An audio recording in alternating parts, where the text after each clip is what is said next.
Hey, what's up, everybody? I want to welcome you to another episode of the Dreamers Pro Daily Recap, where we give you a recap of all of the hot topics that we covered that day. You can catch them in their long format and also catch it fully streaming for free on Apple Podcasts. So this is a topic that just flashed across my screen last night, right? And it was a show I saw from Black and White Sports talking about LeBron's media company losing all of this money. I'm like, wait, what's happening here now? As you guys know, LeBron has a media business. He has a production company, a marketing company. One of the reasons a lot of people said that he's in LA is because it's the right place to be when you want to be into when you want to go into streaming, television, movies, and all of that. It's the best place to be, right? It's the movie capital of the United States. So what better place to be, especially if that's the industry that you're in, right? And LeBron has been doing various things. He had The Shop. Of course, he has Space Jam 2. He's done some other projects as well. But according to this New York Post article, apparently LeBron's company has never been profitable. And just last year, it lost a reported $30 million. $30 million. And I was like, wait, what? So let me get into what this article had to say. It has the following headline. It says, LeBron James media company reportedly lost nearly $30 million last year. The article then continues on. NBA great LeBron James media company lost nearly $30 million last year and is on pace to lose millions more, according to a report.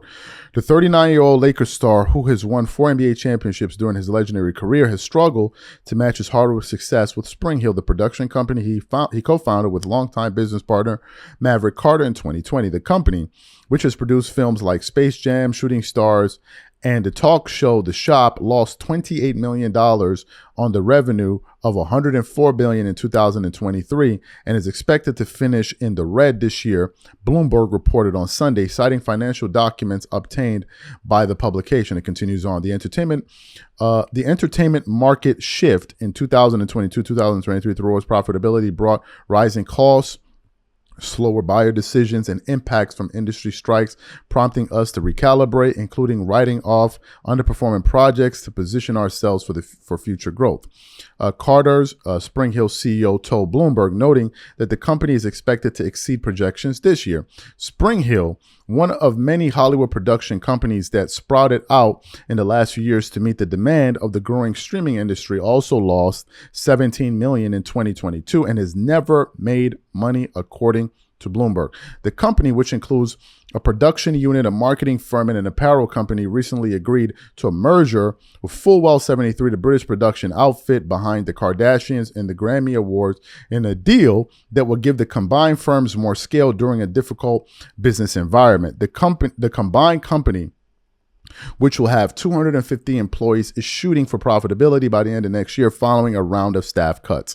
The new company has the scale, investors, and teams needed to adapt to where this change is heading, Carter said. And then finally, the article then says, although James' celebrity helped launch Spring Hill, Carter emphasized that its expansion didn't center on the future Hall of Fame success. We built this business with LeBron, not around him, Carter said, adding that James remained deeply engaged in driving the vision and mission he helped shape, focusing more actively on certain passion projects. Still, the superstar involvement greatly helped Spring Hill raise $15 million from Warner Brothers. In 2015, in 2020, the duo raised $100 million from investors, including Gun and Mine Partners and News Corp, hire Elizabeth Murdoch. So that's what the article had to say there as well. It says a few other things. If you guys want to go read, you can read for yourselves. What are my thoughts about this? Well, business is tough. Business tough, right? Business is tough. It seems like LeBron is an investor or a passive investor in this company because obviously he does have a day job, which he has as a basketball player. And you know what? No one really knows the reason why people are doing what they do, right? We look at things from the outside and we assume this, we assume that. LeBron is making what $50 million thereabout with the Lakers. He also has endorsements, and obviously he's going to make more endorsement dollars when he's playing, right? He's more visible. He can market his shoes because he's playing every night. et cetera, et cetera, et cetera, every other night, et cetera, et cetera. So it would probably behoove him if he wants to maximize his earnings to make more money while he's playing. So that could be, we don't know what's happening in the background. We a lot of it we just assume, right? So if I'm earning $100 million a year playing basketball, whatever LeBron earns, then I can use that money to fund certain projects that I have or deal with certain losses that I have. So we don't know what's going on. We don't know why LeBron is. We don't know the background. We just assume, well, he's a billionaire, he's a billionaire, he's a billionaire. It's like, folks, you know, things a lot more different inside than just looking at things from the outside. You're like, oh, he's a billionaire. You don't know what's happening behind the curtain. Not to say I'm not suggesting in any way, shape, or form that LeBron is not rich as hell. He is rich as hell. I'm just saying that when you have projects and things like this that you're doing, and you have your number one income source is your salary, and you're making a lot of it, your salary and endorsements, hey, you want to keep that pump flowing to handle things as they come, right? So no one really knows the motivation, why LeBron might still be playing. But in terms of this news, hey, it happens, right? It happens. Business is hard. It's not a sure thing. Sometimes you win, sometimes you lose. Sometimes you have to recalibrate, re-strategize, and come back and try again. The Lakers yesterday got blown off the court by 29, damn near 30 points. Let's just round it up. They got blown off the floor by 30 points. 30 freaking points while being coached by the so-called basketball savant in JJ Redick. Coming into the season, there were reports talking about the Lakers thought he would be the next Pat Riley. All we heard from people in the media twerking it up all day long is, oh, JJ Redick is this wonderful, smart guy. He knows this, he knows that. He's so smart, he's so wonderful. I'm like, okay, you guys are giving a lot of credit and a lot of praise to a guy that hasn't coached a single day in his life. We shall see. And when the Lakers started this season, they looked pretty good. They got on that 3-game winning streak. Then they lost a couple of games here, and then they won another 6 games in a row. And people are like, man, this team is good. I'm like, hold up. They're beating nobodies. 5 out of the 6 wins that they got were against teams that didn't even have a winning record. I'm like, pump the brakes. They're beating nobodies here. And what we've noticed is that whenever the Lakers play any team that has at least a winning record or is halfway decent, they lose. They lose, or it's always tough for them to win. Look at the last game that they won against the Utah Jazz. They would have lost that game had the coach didn't made a boneheaded timeout call. They would have lost that game too against the Utah Jazz, which are amongst the top 3 worst teams in the NBA. So yesterday, something interesting happened. I tuned into an episode of Gills Arena. It was Gilbert Arenas, Rashard McCants, Kenyon Martin, and I just happened to catch the live, and they were talking about the Lakers and all of that. And Gilbert Arenas says something there. He goes, "There's someone that keeps saying, you know, they should call out JJ Redick. They should call out JJ." I'm like, that someone is me. Why? I have been disturbing Gilbert Arenas for the last week and a half. Call out JJ Redick. Call out J. What he said on the show is exactly what he said to me. Oh, nah, we didn't call him out until the following year. We didn't call him out the first year, or we're going to call him out since after All-Star break. I'm like, son, call this dude out. They were calling out Darvin Ham in preseason. He's like, no. So he brought it up there in the show, right? He brought it up there. So they're going back and forth. Kenyon Martin decides to take the stage. And Kenyon Martin actually started to say what everyone, or at least some people, have been clamoring for somebody to have the balls to finally question and call out JJ Redick's coaching abilities. So what we want to do now, we want to play exactly what these gentlemen had to say. I want you guys to listen to the first part, because the first part is when Gil actually said, someone said to me, it was me he was referring to, and then we're going to come back and continue on the show. Take a listen to what these gentlemen had to say here. Somebody's like, why aren't y'all talking about JJ the way you did Darvin? I was like, we didn't talk about Darvin bad until after we won the chip, got our hopes up, and then they won 2 for 13. That was it. The doors fell off. Yeah, the doors, That yeah. wasn't Darvin, though.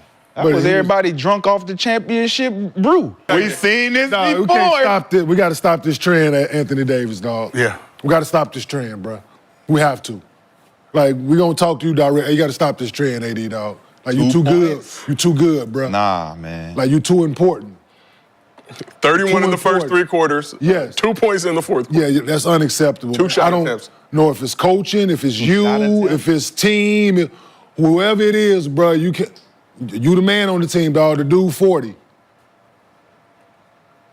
The dude 40, man. You can't have 2 points in the fourth quarter, man. Nah. Like that's like we talked, like this has been a theme. Yeah. An ongoing theme. You can't do that, dog. See, how many shots did he get? This is when you need to be a stat chaser.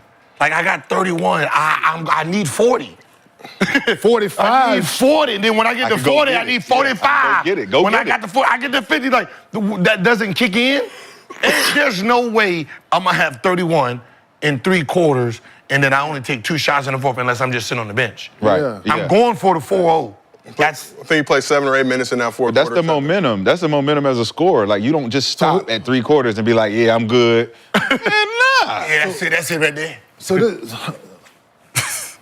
Can you how know? many minutes he play? How many minutes did he play in the fourth quarter?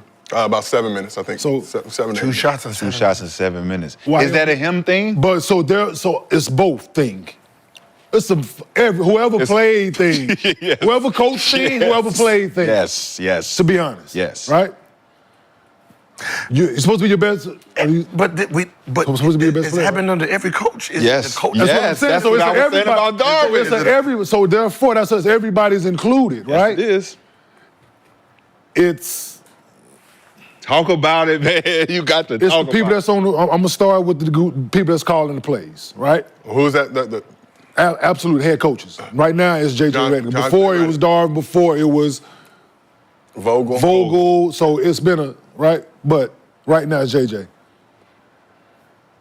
You are new coach, first year situation, trying to establish yourself as a good coach in this league, right?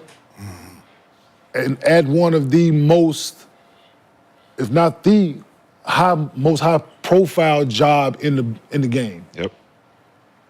You got a 40-year-old guy that'll be 40 this month, Very soon. which is a great day, by the way.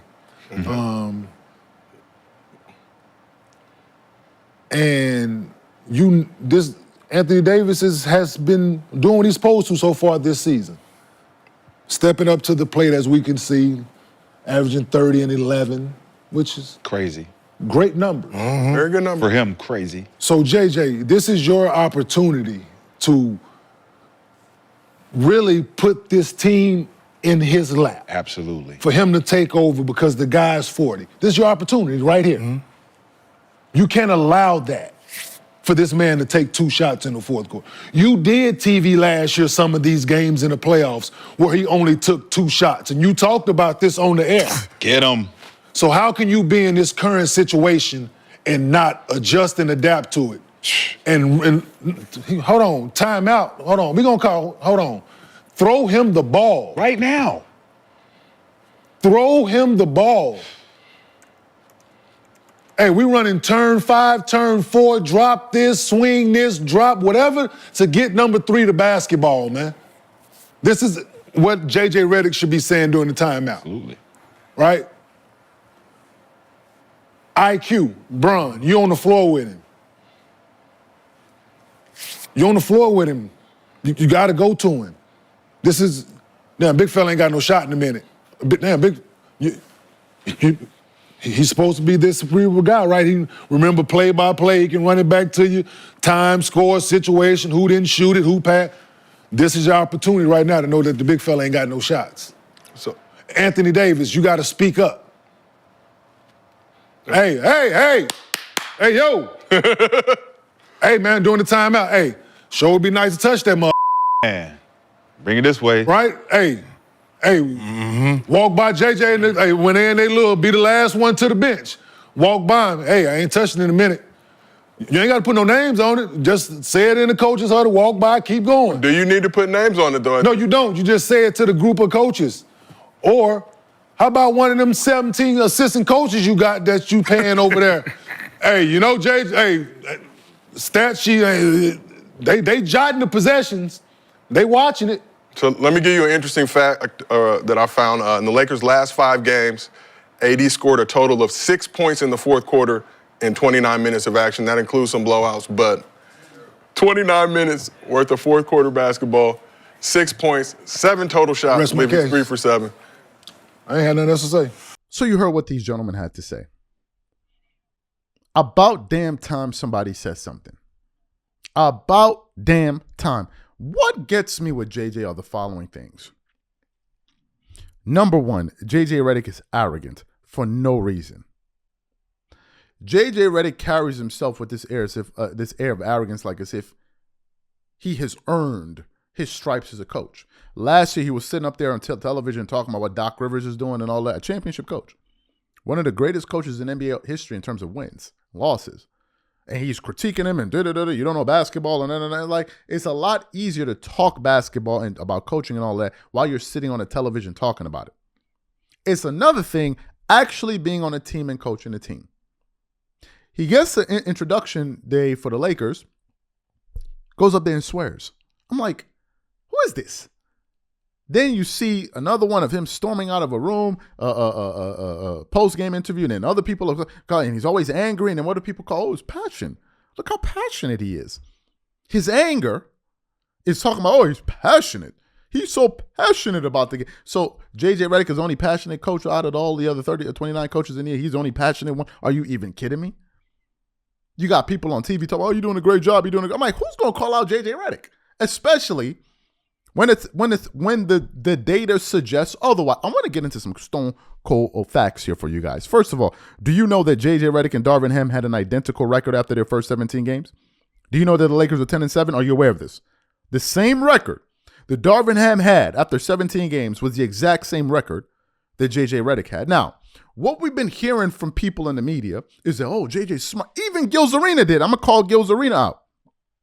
There was a show when the Lakers got blown out, I think by like 30 or 20-something points by the Cleveland Cavaliers. They had the nerve to put up under their thumbnail, JJ Redick is already proven that he's a Hall of Fame coach. What are you even talking about? He's already proving that he's a Hall of Fame coach. Based on what? Who gets blown out by damn near 30 points and you're talking about he's showing signs of a Hall of Fame coach? But it's like the entire media machine just came to the consensus view that, oh, look, we're not going to criticize JJ at all. And the question is, why? It's not like as if JJ Redick is Eric Spoelstra. It's not like as if he's Greg Popovich. It's not like as if he's Doc Rivers. Hell, Doc Rivers, who's a championship coach, doesn't even get the benefit of the doubt that JJ does. Darvin Ham certainly didn't. You have coaches out there that are coaching their butts off. Real coaches like Ime Udoka. Ime Udoka is a real coach. The Houston Rockets, as we speak, are the number 2 seed in the Western Conference. The number 2. And he's only been the head coach there for, 2 years? His first year as a coach, he helped coach his team, turn around the Boston Celtics, helped coach them to the NBA Final. Had that been what JJ Redick was doing, they would have been calling this guy the second coming of the Lord. The second coming of the Lord. Ime and them guys are doing it. Oh, it's not no big deal. Nobody's even talking about it. But when we talk about JJ Redick, oh, he's just a great mind. Let me give you guys some more data here, just to show you the ineptitude of JJ Redick as a coach. Do you know that this Lakers team, according to the metrics, is actually worse than last year's team? I'm going to explain it to you. Last year's Lakers team, defensive rating, they were ranked, 19 out of 30. This year, they're ranked 20 out of 30. That's a defensive rating. Offensive rating, they were ranked 9th. This year, last year, they were ranked 15th. This year, they're ranked 9th. Now, here's what's important. Do you know that last year's Lakers team was actually scoring more points per game than this year's team? I want to repeat that one more time. Last year's Lakers team averaged more points per game than this year's Lakers team. This year's Lakers team is averaging 112 points, whereas last year's Lakers team was averaging 118 points per game. 118 points. This year's Lakers team is giving up a difference of almost 3 points per game on average to the opponent. They're getting outscored on average by 3 points per game. Whereas last year's team was getting outscored by an average of around 2 points per game. So they're worse across the board.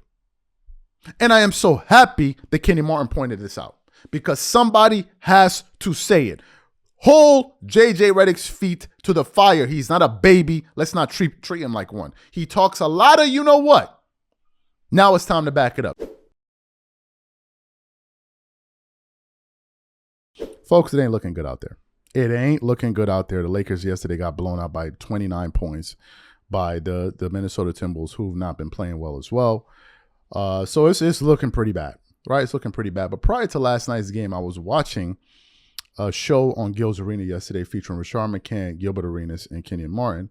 And they were talking about these very Lakers. But they were reacting to the Utah Jazz game where the Lakers found a way to only get Anthony Davis 2 shots in the fourth quarter while LeBron took 100 million shots in that game. And as they were talking about it, they were talking about whose fault is it that Anthony Davis is all of a sudden losing out on shot attempts. Just last night, again, he didn't take as many shots as LeBron James. LeBron took more shots than him. And they were like, whose fault is this?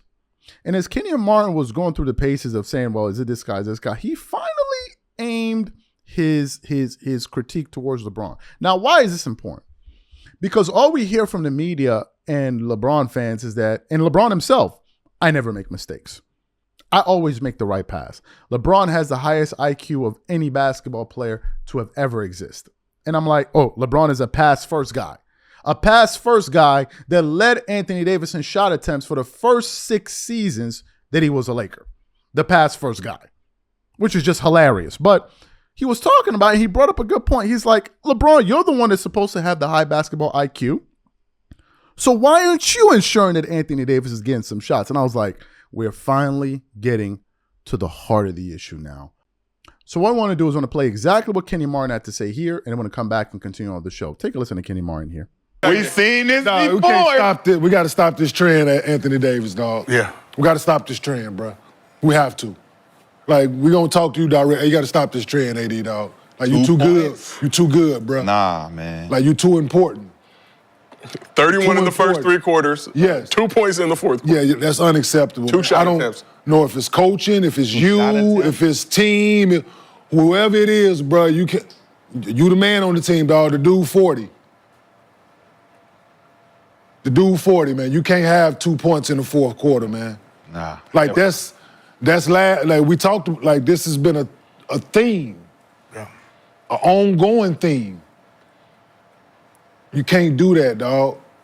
See, how many shots did he get? This is when you need to be a stat chaser. Like, I got 31. I need 40. 45. I need 40. And then when I get to 40, I need 45. Yeah, go get it. When I got to 40, I get to 50. Like, that doesn't kick in. There's no way I'm going to have 31 in 3 quarters and then I only take 2 shots in the fourth unless I'm just sitting on the bench. Right. Yeah. I'm going for the 4-0. I think he played 7 or 8 minutes in that fourth That's quarter. the momentum. That's the momentum as a scorer. Like, you don't just stop at 3 quarters and be like, yeah, I'm good. Man, nah. Yeah, that's it right there. So this, Can you know? how many minutes he play? How many minutes did he play in the fourth quarter? About 7 minutes, I think. So 7 2 shots in 7 2 shots in 7 minutes. Why- Is that a him thing? But so it's both thing. It's whoever played thing. Yes. Whoever coached thing, whoever played thing. Yes. To be honest. Yes. Right? You're supposed to be your best. But supposed to be your best it's player. happened under every coach. Yes. The coach. That's what I'm Yes, saying. that's So what it's I was saying about Darwin. So therefore, that's what everybody's included, right? Yes, it is.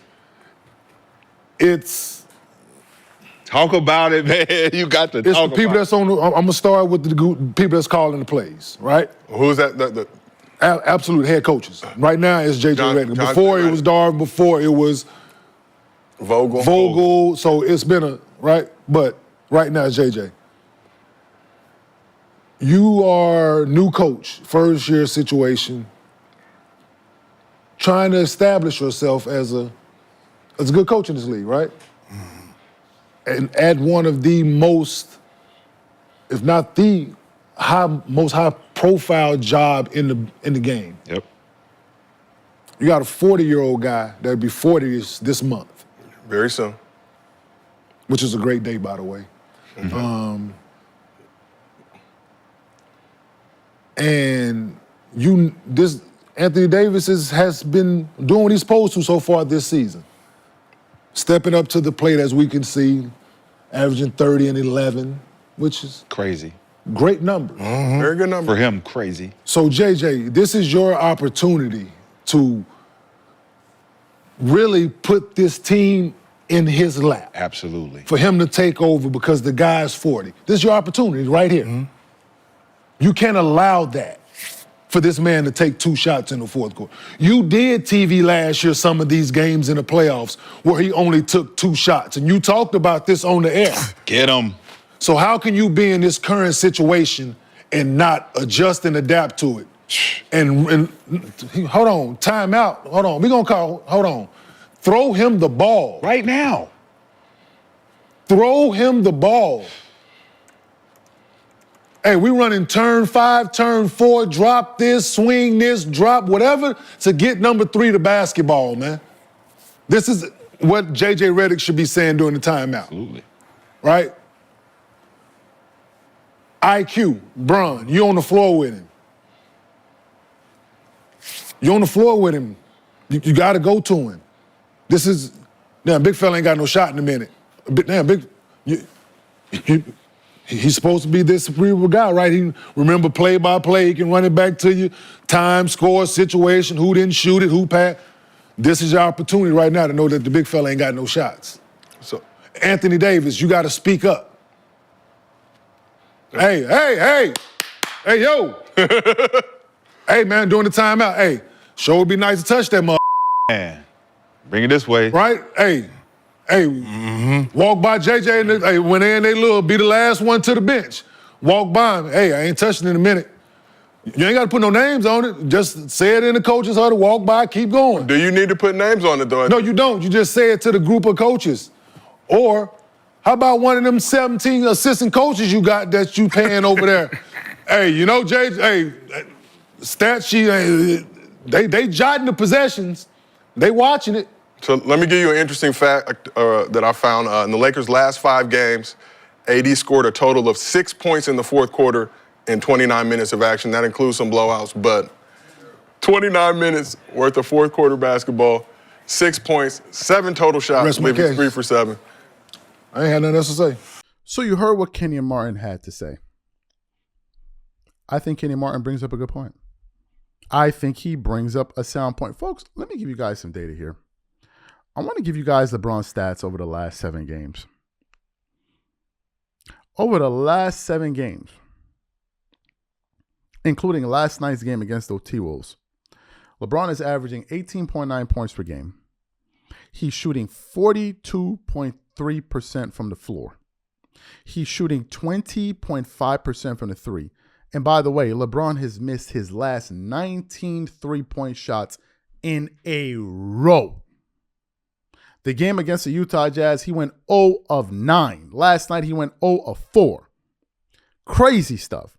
He's shooting 78% from the free throw line. He's getting you, 6 rebounds a game or thereabout.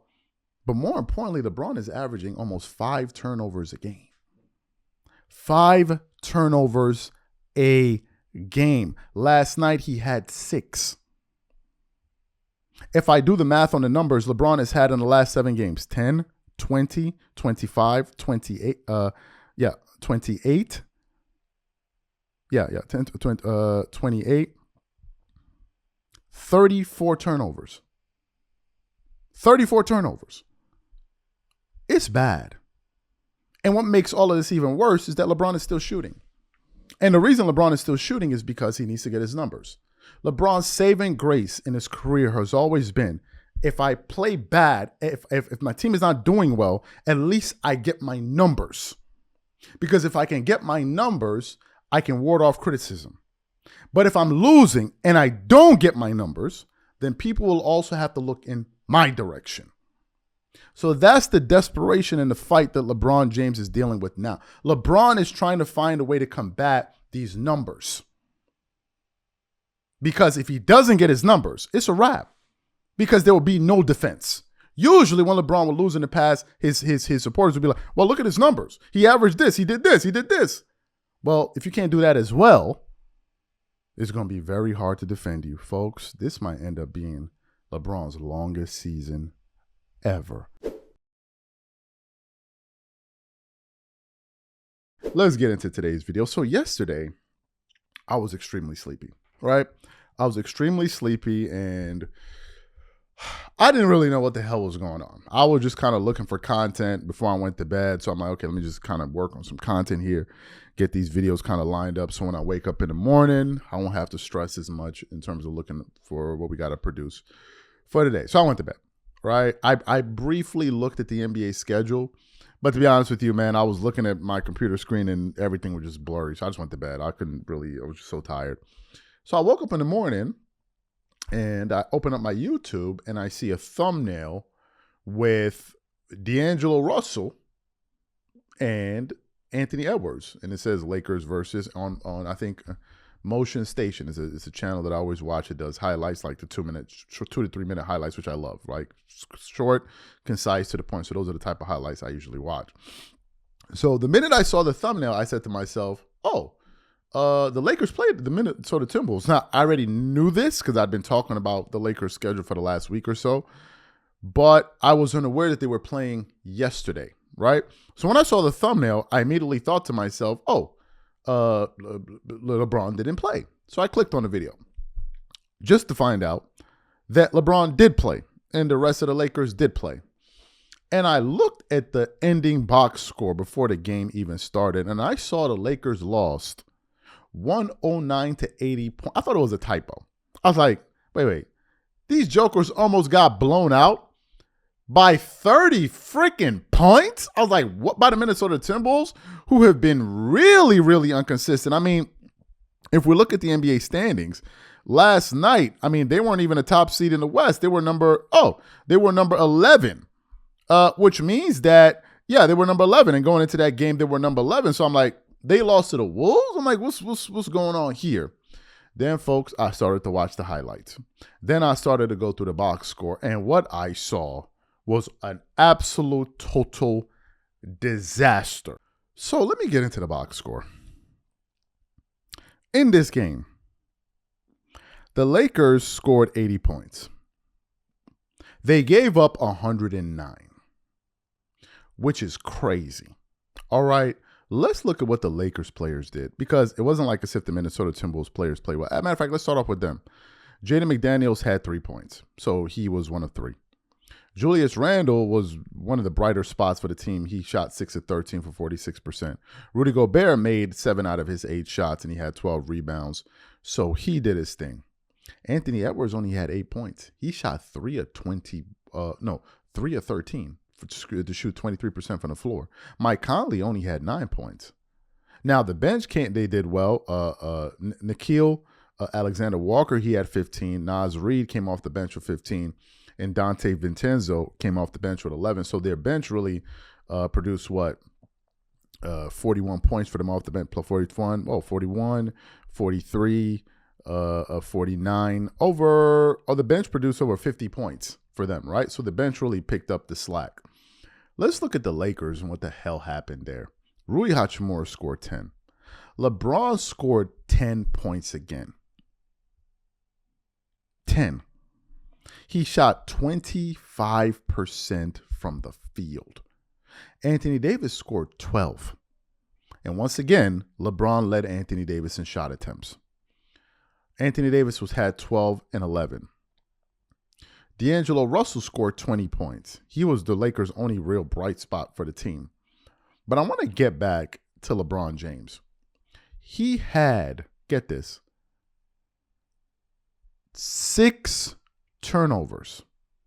I saw a crazy stat where they said LeBron got like 49, 48 turnovers in like 6 games. Some crazy number. 6 turnovers in that game. The game before that, I think he had 5 turnovers. The game where he shot 24 times. I want you guys to think about this for a second.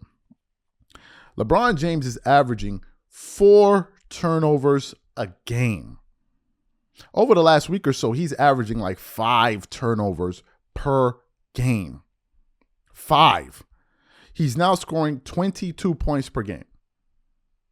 22 points per game. And the numbers keep dipping. He had gone for 6 straight games where he scored below 20. Had he not had that game where he shot 28 times, he would have probably scored below 20, because going into the fourth quarter, he had 17 points in that game. And I think he finished the game with 27 points. Another stat that's worth pointing out is that, do you guys know that combined with last night, LeBron has missed 19 straight three-point shots? 19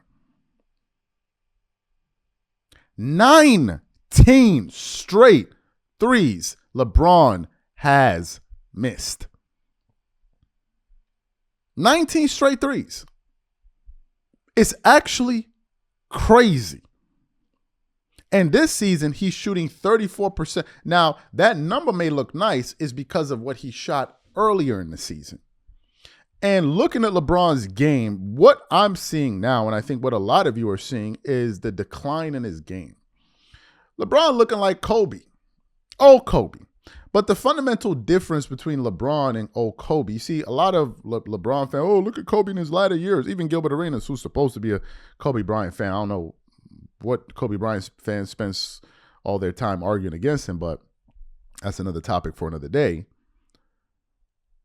Kobe's numbers really took a nosedive after he tore his Achilles tendon at 34. And then I think he tore his rotator cuff or something like that on his shoulder. So Kobe was embattled at the older point of his career. I think Kobe retired when he was 38, if I'm not mistaken. But the final 4 seasons of Kobe's career, he was dealing with a tremendous amount of injury. And he tore his Achilles at 34, 35 years old. It's like, imagine LeBron. Okay. Do you know that if LeBron tore his Achilles at 34, do you know he would look even more horrendous as Kobe Bryant did? And I'm going to tell you why. Because LeBron's game is predicated on athleticism and physicality. Kobe's game, yes, before that was predicated on some athleticism, but primarily it was predicated on his skill set and his skills, right? Getting to spots and all of that. But LeBron doesn't have that skill set. So if LeBron had actually lost his athleticism, he would look horrendous. And what you're seeing is he's beginning to lose his athleticism. A lot of his jumpers are starting to look short. That's the old age. LeBron never dealt with any severe injury like that. Kobe did. Because the year that Kobe was 34, when they were calling him Vino, he scored 27 points, 0.3 points per game. When the NBA was scoring less a game, 46% shooting, 32% shooting from the three, and we're really focusing on threes, 84% shooting from the free throw line, getting you 5.6 rebounds, 6 assists a game, 1.4 steals at that point in his career. The moment he got injured, the next season he played 6 games, he averaged 13.8. The next season he kind of got better. He only played 35 games, he averaged 22. And the final season, when his body was just totally gave out on him, was the 2015-16 season, was when he averaged those numbers. But LeBron is looking old right now, like extremely old. And that's why I think it's absolutely laughable that they were talking about he's a top 10 player. It's a joke, a total joke.